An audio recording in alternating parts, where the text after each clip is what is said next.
Bonjour à tous et bienvenue dans cette vidéo. On va voir comment faire pour faire accepter les appels à froid à vos équipes. Je m'appelle Fahim Hassani, j'ai fondé une agence de prospection qui s'appelle Monsieur Lead. Donc nous, notre métier, c'est de prospecter en externe pour des entreprises en B2B.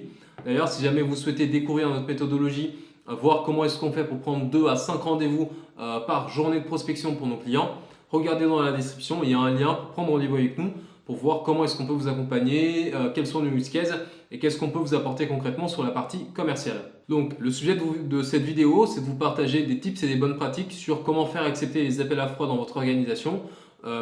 Pourquoi est-ce qu'on fait cette vidéo? C'est parce qu'il y a de plus en plus de commerciaux qui ne veulent pas prospecter au téléphone, qui sont recalcitrants à l'idée de prendre le téléphone.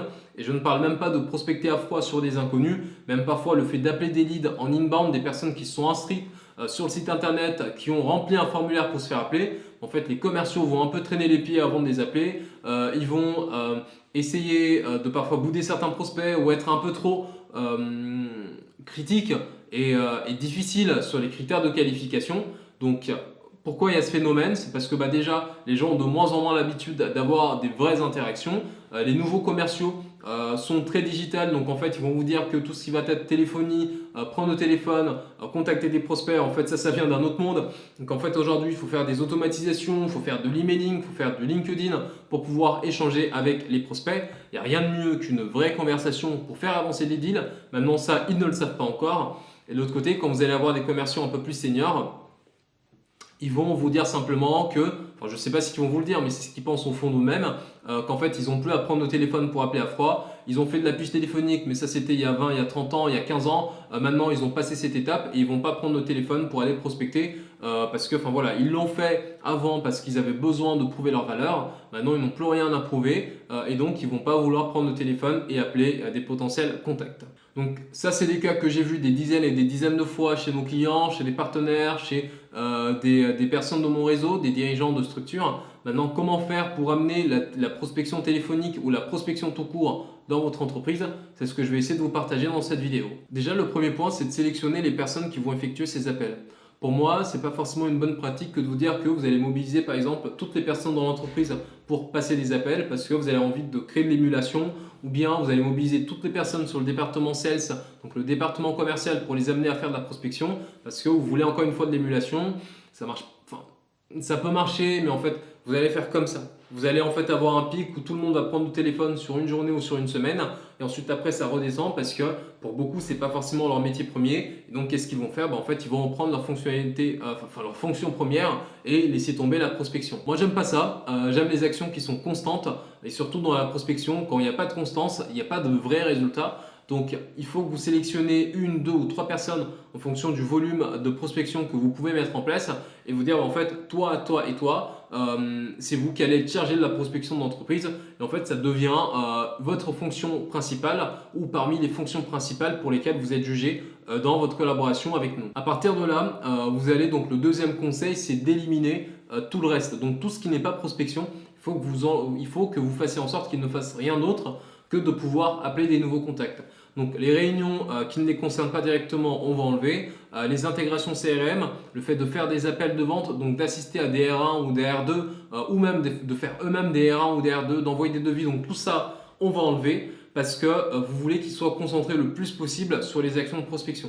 En fait, vous êtes en train de faire comme un lavage de cerveau. Ils doivent en fait, au fur et à mesure des prochaines semaines, associer je travaille à je passe des appels de prospection pour générer des opportunités. Pas je travaille égale je passe des appels, mais aussi j'échange avec des clients, j'échange avec des personnes qui ont pris rendez-vous avec nous, j'envoie aussi des devis. Non, je travaille égale je passe des appels pour générer des opportunités pour l'entreprise. Et donc, pour pouvoir faire ça, il faut que vous enleviez toutes les autres tâches qu'ils pouvaient faire et comme ça, vous allez les garder concentrés uniquement sur la partie prospection. Ensuite, il va falloir définir des objectifs de numérotation. Prenez la plupart des entreprises en B2B, les objectifs d'une session de prospection, ça va être de prendre un ou deux rendez-vous par session d'appel. Ça c'est top. Maintenant, moi je trouve que c'est plus efficace et surtout vous allez avoir plus de résultats si vous mettez un volume minimal d'appels qu'il faut passer chaque jour par téléprospecteur. Ça peut être 60 appels, 80 appels, 100 appels, tout dépend de la manière dont vous êtes organisé. Parce que si vous leur demandez de faire 100 appels mais que de l'autre côté ils doivent eux-mêmes constituer leur liste de prospection, ça peut être assez compliqué niveau timing. Ils ne vont pas avoir suffisamment de temps pour pouvoir faire ça. Mais quoi qu'il en soit, il faut avoir comme ça un volume d'action minimal et juger au tout début, en tout cas, les juger sur le volume d'action qu'ils vont être capables d'effectuer. Et surtout, l'avantage, c'est que vous savez, la prospection, il y a aussi un facteur aléatoire au niveau des résultats. Vous pouvez booker vos 2 rendez-vous en 10-15 appels, comme vous pouvez booker vos 2 rendez-vous à l'appel 90 et à l'appel 95 de la session en fin de journée. Donc c'est assez aléatoire et ce que vous voulez faire pour avoir des résultats stables, pérennes et importants à long terme, c'est de mettre donc ce volume minimal. En fait, par jour, vos commerciaux vont passer 60, 80, 100 appels de prospection et en fait, c'est leur mission, c'est leur job. Quand ils ont fini ça, qu'il y ait des rendez-vous ou qu'il n'y ait pas de rendez-vous, ils ont fini leur boulot et ils peuvent passer à autre chose. L'avantage, c'est qu'il y aura des journées où en fait, ils vont booker les 2 rendez-vous beaucoup plus rapidement. Et comme ils ont des objectifs de volume de call, ils ne vont pas arrêter, ils vont continuer. Et en fait, au lieu de prendre 2 rendez-vous, vous allez pouvoir prendre 3, 4, 5, 6 rendez-vous parce qu'en fait, ils sont allés au bout de la session et ils n'ont pas arrêté dès lors qu'ils ont pris les 2 rendez-vous qui est encore une fois souvent l'objectif qui est fixé par les équipes commerciales. Le 5e point, si vous avez la possibilité, il faut rentrer dans les tranchées avec eux. Donc si vous avez une expertise commerciale, prenez le téléphone avec eux, accompagnez-les parce que vous allez mieux comprendre ce qu'ils vivent, vous allez ressentir les mêmes sentiments qu'eux, vous allez vous faire rejeter, vous allez voir ce que c'est que de se faire rejeter au téléphone, d'avoir des personnes qui raccrochent au nez, d'avoir le mental qui baisse et de ne rien lâcher, de devoir continuer. En fait, ils vont le sentir, vous allez mieux les comprendre, vous allez pouvoir mieux les coacher. Vous allez aussi pouvoir mieux les challenger parce que comme vous avez fait ou vous faites avec eux parfois des appels de prospection, quand ils vont essayer un peu de vous bullshit, vous allez pouvoir identifier les biais, recaser les choses et les amener à rester concentrés et effectuer les bonnes actions. Enfin, un bonus, j'ai eu un client qui a fait ça avec nous, ne pas hésiter à mettre en concurrence vos commerciaux avec une boîte en externe ou avec un freelance. J'avais un client comme ça où les équipes en interne n'étaient pas motivées à l'idée de prendre des appels, enfin à prendre le téléphone pour passer des appels. Pour eux, ça ne marchait pas, ils n'allaient pas obtenir de résultats. Donc, qu'est-ce qu'il a fait? En fait, il est venu nous voir. Donc, nous, on passait les appels de prospection pour eux et s'est arrangé un peu pour mettre également sa team au courant et au suivi de ses actions de prospection parce qu'après, donc, il ne voulait pas prospecter. La boîte est partie chercher des personnes en externe pour faire ce qui pouvait être leur travail à eux. Et maintenant, ils n'ont plus d'excuses parce qu'il y a des personnes pour qui ce n'est pas le métier et qui il y a des personnes qui ne sont pas spécialisées dans leur secteur d'activité et qui pourtant ont réussi à prendre le téléphone et aller booker des rendez-vous et des opportunités pour la structure. Donc ça permet un peu de mettre comme une forme de concurrence ou en tout cas de les motiver ou de casser toutes les excuses du type en fait ça ne marche pas, les gens ne décrochent pas, ils ne sont pas intéressés parce que là vous allez avoir des personnes qui vont booker des rendez-vous et donc il n'y a plus d'excuses, il faut prendre le téléphone et aller générer les opportunités. Enfin, dernier conseil, vous pouvez aussi recruter un profil en interne qui sera tout de suite dédié uniquement à la partie prospection.